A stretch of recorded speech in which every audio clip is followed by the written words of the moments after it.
हाँ फ्रेंड्स, मैं वीरेंद्र साहब कल आपको वर्ण विचार भाग 2 में मैंने बताया था कि स्वर क्या है, व्यंजन क्या है,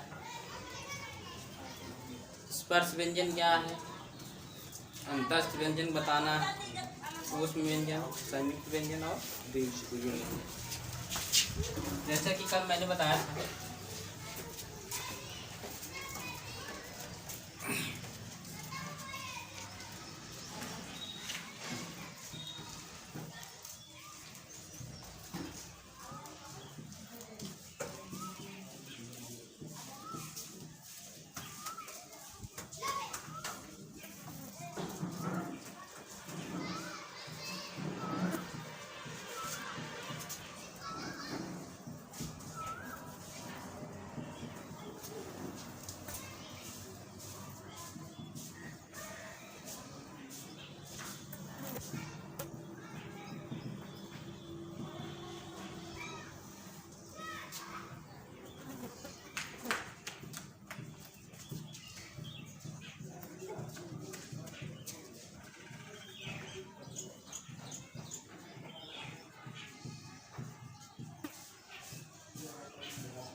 कल मैंने बताया था कि स्वर 11 होते हैं, 2 अयोगवार उनकी संख्या स्वर में जोड़ करके 13 बना देते हैं।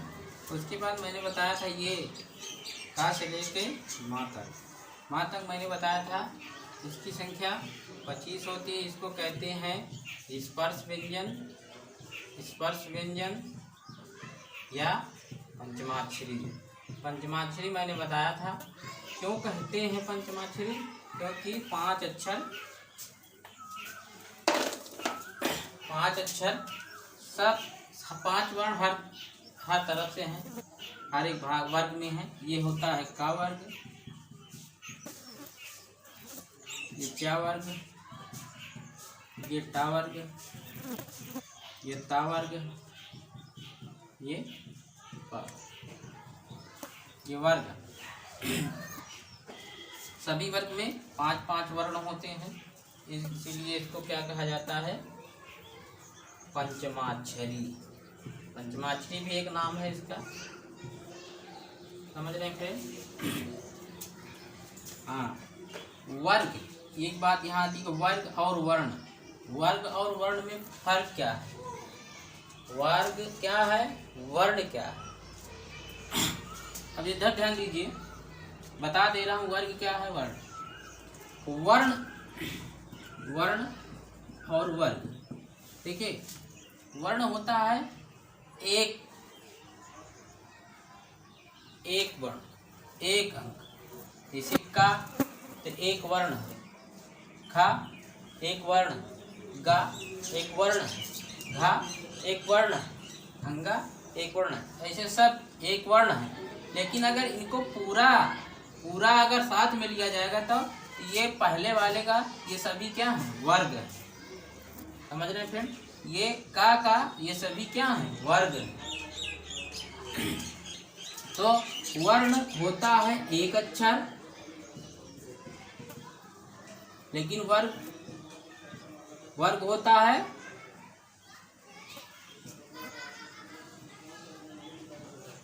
किसी भी वर्ग का पूरा अक्षर, किसी भी वर्ग का पूरा वर्ग। तो वर्ग और वर्ण में यही फर्क है। वर्ण होता है एक अक्षर, वर्ग होता है किसी भी वर्ग का पूरा वर्ण।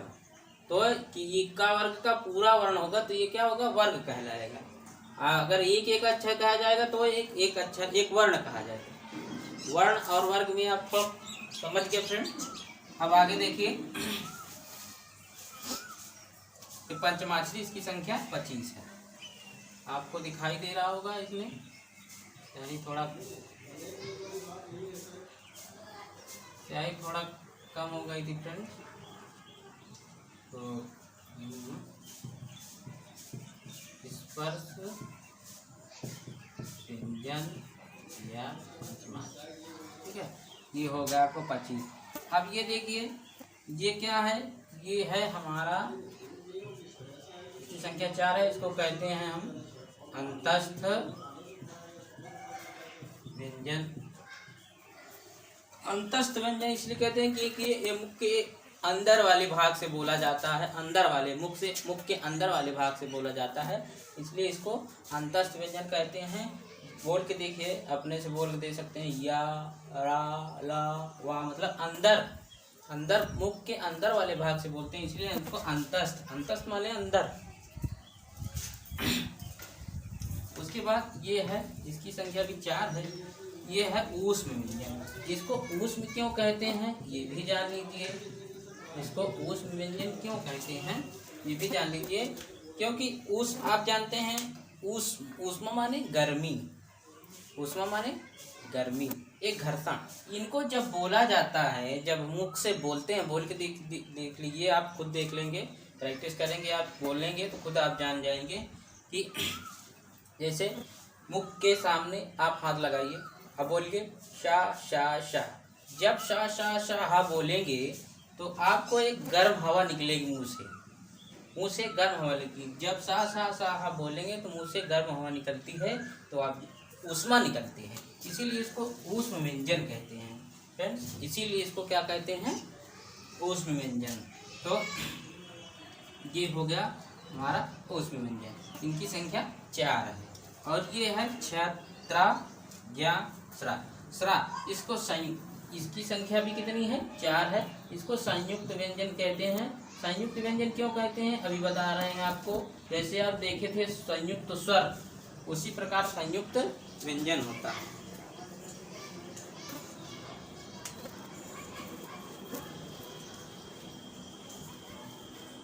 जैसे इधर बता दे रहे हैं उदाहरण, संयुक्त व्यंजन क्यों कहते हैं। देखिए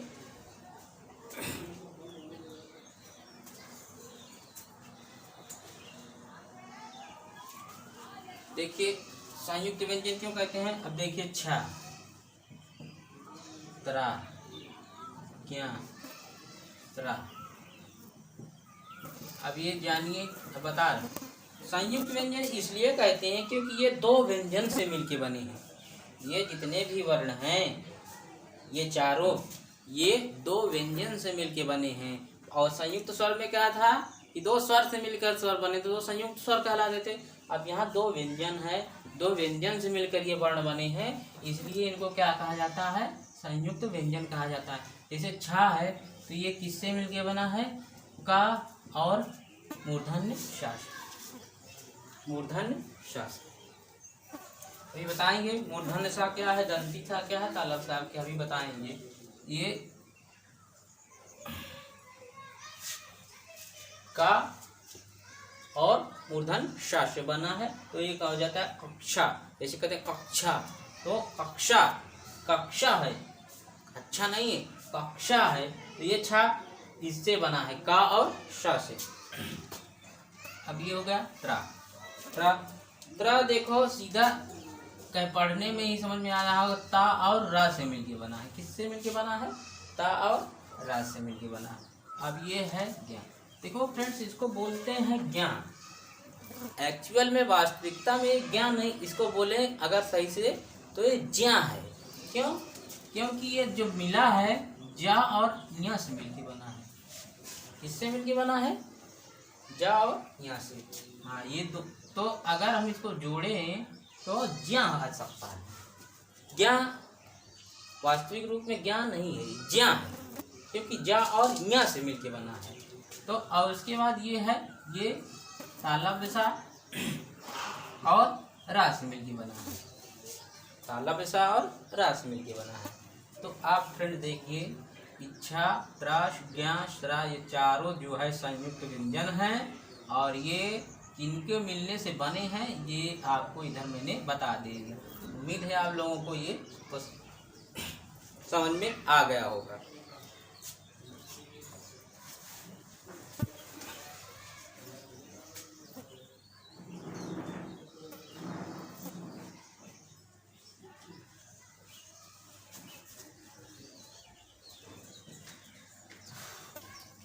ये आपको समझ में आ गया होगा। अब नीचे है ये द्विगुण है। इनको क्या कहते हैं? इनकी संख्या 2 होती है। ये द्विगुण है, इनका नाम है द्विगुण या द्विलिंग।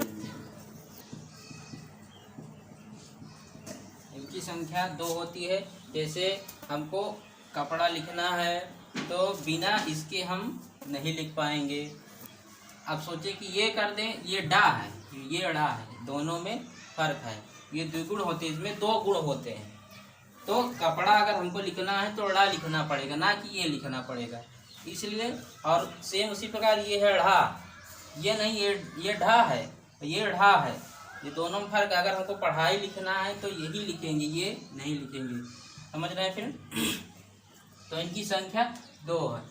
अब टोटल आप देख लीजिए कितनी संख्या है वर्णों की। हिंदी वर्णमाला में वर्णों की संख्या मैंने संख्या लिख दिया है, 52 होती है। अगर ट्रिक से आप समझेंगे तो आप जानिए, ज़्यादातर लोग जानते हैं कि अंग्रेजी में कितने होते हैं? 26। ट्रिक है ये, अंग्रेजी में 26 होते हैं। अगर इसी का 2 गुना कर दें तो क्या हो जाएगा? 52। हिंदी में 52 वर्ण होते हैं। हिंदी वर्णमाला में 52 वर्ण होते हैं और इंग्लिश में 26 होते हैं। ज़्यादातर लोगों को इंग्लिश का जानकारी होती है कि 26 होते हैं, क्योंकि वो कम संख्या रहती है। हिंदी का लोग नहीं जानते कि 52 वर्ण होते हैं, इसलिए अगर ये ट्रिक जाने रहेंगे तो आप जान जाएंगे कि 52 वर्ण होते हैं। तो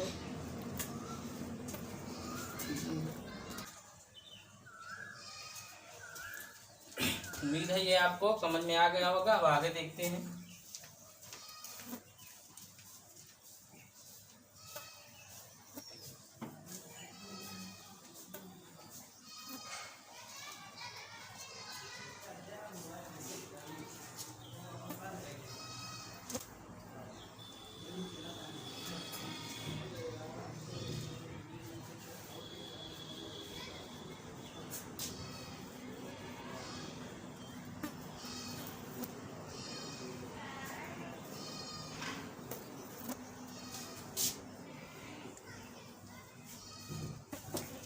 अब आगे देखते हैं।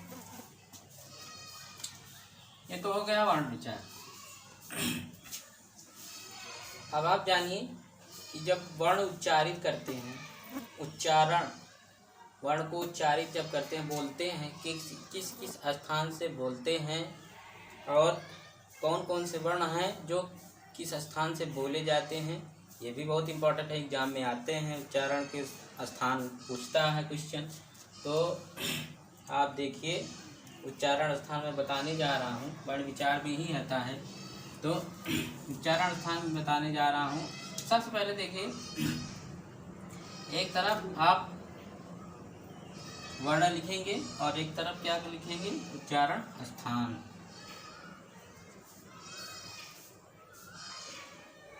उच्चारण स्थान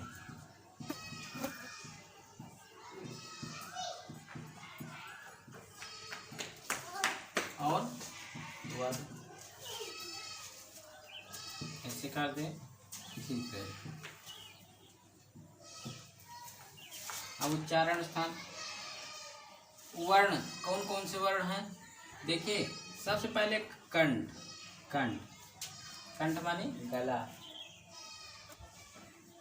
अकुह विसर्जनीया नाम कंठा।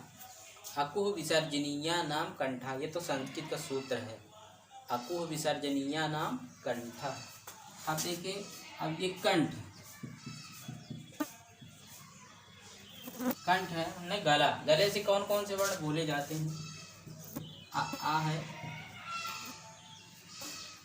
का, खा, गा, घा, गा, हा,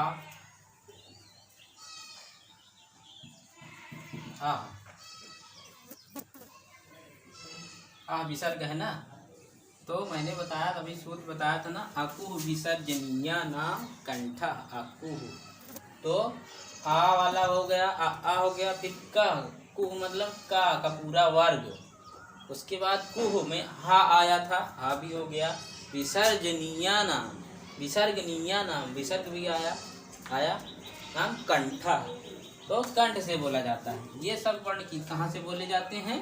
कंठ से बोले जाते हैं। इनका उच्चारण स्थान क्या है? कंठ है। समझ में आया फिर? उसके बाद आता है तालु। क्या आता है? तालु। तालु, ताला के वर्ण कौन कौन से हैं जो तालु से बोले जाते हैं? ऐसे वर्ण कौन कौन से हैं? तो देखिए, ई है, फिर चा है, छा है, जा, झा, न्या,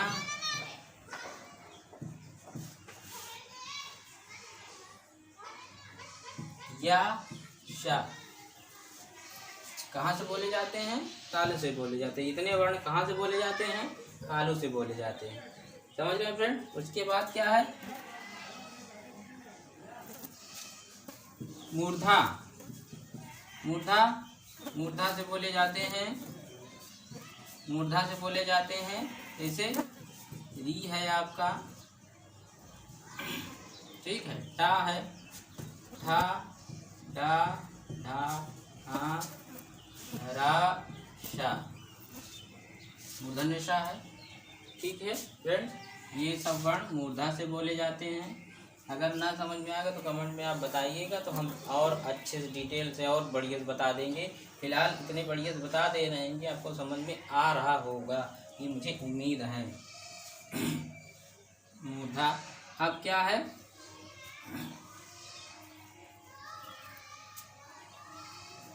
अब दंत। दंत, दंत से ठीक है,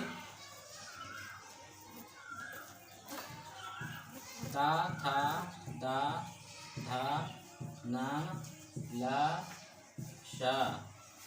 ये कहाँ से बोले जाते हैं? दंत से बोले जाते हैं। इनका उच्चारण स्थान क्या है? दंत है। उसके बाद क्या है? ओष्ठ। ओष्ठ मतलब ऊंट। ऊंट से कौन से उच्चारण होते हैं, कौन कौन से वर्ण हैं? जैसे उप्पू है, ठीक है, उप्पू है, फिर क्या है? पा है, फा है, बा है, भा है, मा है। ये सभी वर्ण कहाँ से बोले जाते हैं? कहाँ से बोले जाते हैं फ्रेंड्स? ओष्ठ से बोले जाते हैं। ओठ, इसमें ओठ का प्रयोग होता है, ठीक है। अब उसके बाद नासिका आती है। नासिका, नासिका में है, नासिका में है अंगा है, न्या है, णा है, ना है, मा है। फ्रेंड, ये सब क्या कहाँ से बोले जाते हैं? और अन भी है। तो ये कहाँ से बोले जाते हैं फ्रेंड? ये नासिका से बोले जाते हैं। अब आप समझें, अब आप सोच रहे होंगे कि इंगा याणा नाम अपने वर्ग में भी हैं और नासिका से अलग है। तो फ्रेंड्स, क्वेश्चन ऐसे, ये ही ऐसे वर्ण हैं जो अंगा है, न्या है, णा है, ना है, मा है, ये सब जो है नासिका से भी बोले जाते, अपने वर्ग में भी बोले जाते हैं। अपने वर्ग में तो बोले ही जाएंगे क्योंकि उनका पूरा वर्ग आता है, तो वो अपने वर्ग में रहेंगे। और नासिका का भी प्रयोग होता है ना। अब आप जानिए कि ये पंचमाक्षरी के जो लास्ट वाले वर्ण हैं, ये भी क्या है? अनुनासिक वर्ण। ये भी क्या है? ये भी अनुनासिक वर्ण है, क्योंकि इसमें भी नासिका का प्रयोग होता है। इसलिए ये नासिका से भी बोले जाते हैं और अपने वर्ग में भी बोले जाते हैं। तो नासिका में भी इनका प्रयोग होगा।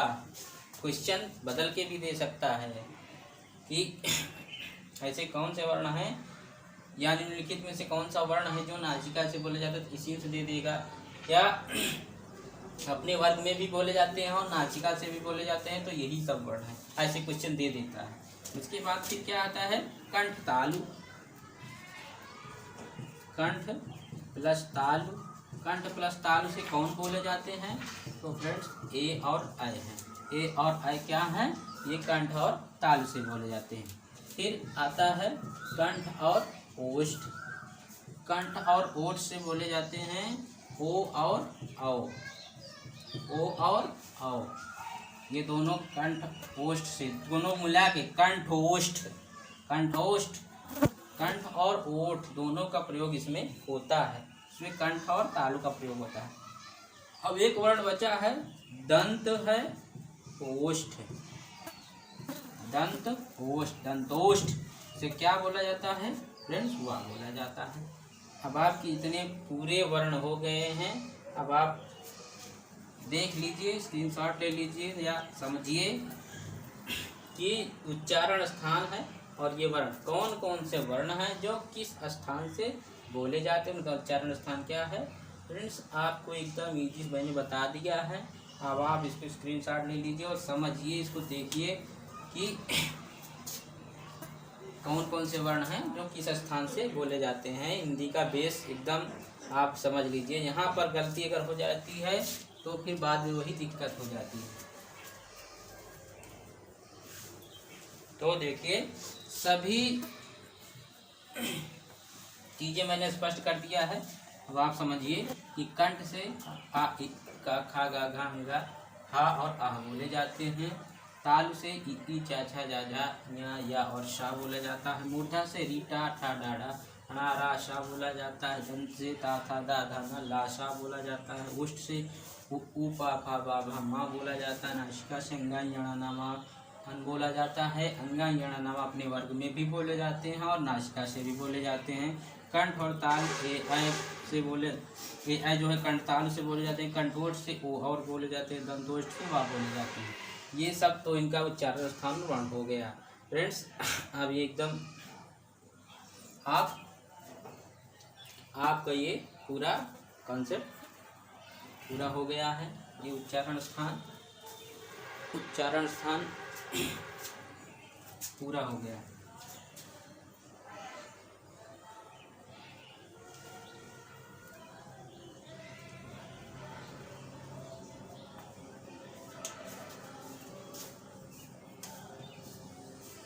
उच्चारण स्थान हो गया। ये वर्ण विचार में आपको कहीं भी कोई दिक्कत हो तो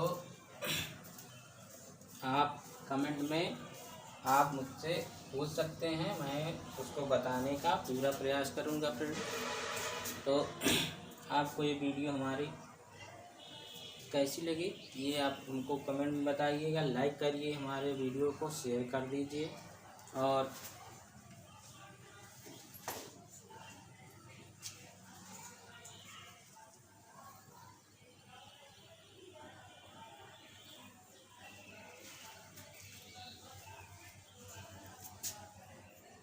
अपना जवाब हमको कमेंट में दीजिए। और जो भी नए हमारे नए व्यूअर हैं वो सब्सक्राइब करें हमारे चैनल ओम क्लासेज महुआना प्रयागराज को और बेल आइकन को प्रेस कर दें ताकि आने वाले वीडियो हमारे आपको मिलती रहे। तो धन्यवाद।